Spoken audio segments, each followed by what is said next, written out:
ఓం శ్రీ మాత్రే నమః.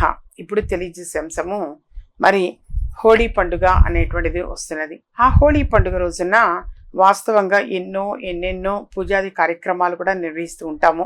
అలా అందులో భాగంగా ఏంటంటే ఉద్యోగ ప్రయత్నం చేసేటువంటి వాళ్ళు కనుక హోళీ రోజున ఈ విధంగా చేశారు అనంటే డెఫినెట్గా మంచి ఉద్యోగం పొందగలుగుతారు. బిజినెస్ పీపుల్ కూడా అధిక లాభాలు గడించగలుగుతారు. బిజినెస్ చేసేవాళ్ళు కూడా, వ్యాపారస్తులు కూడా ఈ రోజున ఈ విధంగా చేయడానికి ప్రయత్నం చేయండి. దీనివల్ల వ్యాపార అభివృద్ధి అనేది ఉంటుంది, అధిక లాభాలు గడించటము అనేటువంటిది జరుగుతుంది. అలాగే ఎవరైనా సరే అనారోగ్యంతో ఉన్నారు అనంటే కూడా వాళ్ళు కూడా చక్కగా ఈ పరిహారము అనేటువంటిది ఆచరించారు అనంటే వాళ్ళకి కూడా ఆరోగ్యపరంగా కలిసి వస్తుంది. మానసిక చింతలు ఉంటాయి, కొంతమందికి బయటికి చెప్పుకోలేరు, మానసికంగా సఫర్ అవుతూ ఉంటారు. డబ్బుకు లోటు ఉండదు, దేనికి లోటు ఉండదు, కానీ మానసికంగా ఇబ్బంది పడుతుంటారు. వాళ్ళు కూడా తప్పనిసరిగా ఇప్పుడు తెలియజేసే పరిహారం అనేది ఆచరించడానికి ప్రయత్నం చేయండి.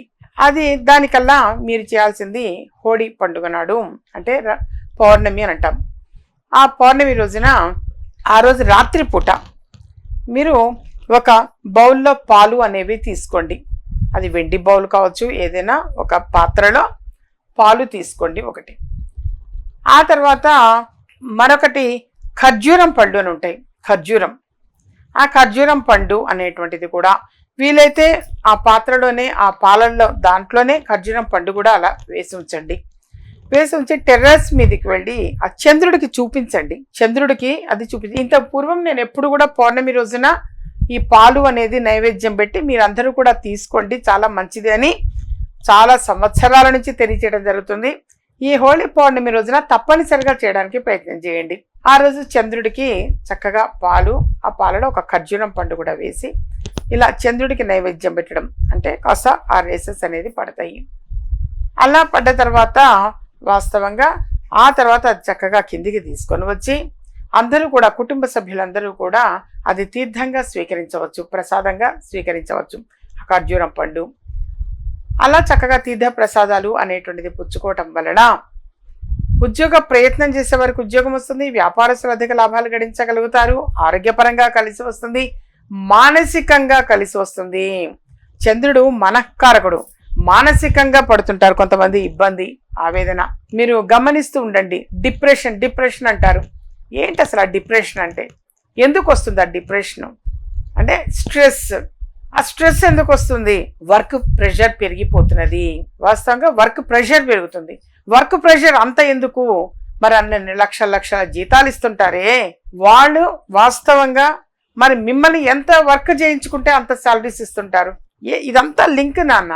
దాని అంతటికీ కూడా చక్కని పరిష్కారంగా టెర్రస్ మీదకి వెళ్ళి చక్కగా చంద్ర దర్శనం చేసుకోండి. పౌర్ణమి రోజున చంద్రుడిని చూడాలి తప్పనిసరిగా. కనీసం అంతకు ముందు రోజు కూడా, వీలైతే ముందు రోజు కూడా, ఎందుకంటే మనకి ఎక్కువగా మిగుళ్ళు తగులు వస్తూ ఉంటాయి. సో కనీసం ఒక 2-3 రోజులు ముందు నుంచైనా చంద్రుడిని నమస్కారం చేసుకోండి.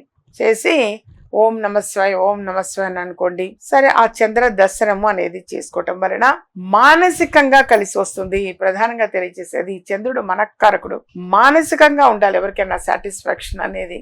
అలా ఏంటంటే మీలో ఉన్నటువంటి ఆ ప్రెషర్ తగ్గుతుంది, ఆ డిప్రెషన్ అనేది తగ్గుతుంది.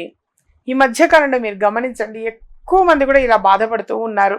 నెగటివ్ తట్టుకోలేరు, వాస్తవంగా నెగటివ్ అనేది తట్టుకోలేకపోతున్నారు. ఏదైనా సరే పాజిటివ్ మాత్రమే వినగలుగుతారు. అలా వాళ్ళది ఏంటంటే మెంటల్ కండిషన్ అనేది ఆ విధంగా అయిపోతున్నది. సో ఈ ప్రెషర్, ఈ స్ట్రెస్ తగ్గాలి అనంటే తప్పనిసరిగా చంద్ర దర్శనం చేసుకోవాలి. వాస్తవంగా శుక్లపక్ష చంద్రుడు అంటే మనకి నెలవంక వచ్చిన రోజు నుంచి కూడా పౌర్ణమి వరకు ప్రతిరోజు చంద్రుడిని చూడడం చాలా చాలా మంచిది. మానసికంగా బలవంతులు అవుతారు. బలవంతులు అవడం అంటే మానసికంగా అవ్వాలి ఎప్పుడు కూడా. అలా ఏంటంటే యథార్థంగా ఇవి తెలియచేసేది అందుకోసం, మీ అందరి కోసం కూడా సమయం కుదుర్చుకుని చేసి ఇవి చెప్పడానికి గల ప్రధాన కారణం, అందరూ కూడా ఎలాంటి డిప్రెషన్ అనేది ఉండద్దు. అసలు ఆ వర్డ్ యూజింగే కరెక్ట్ కాదు.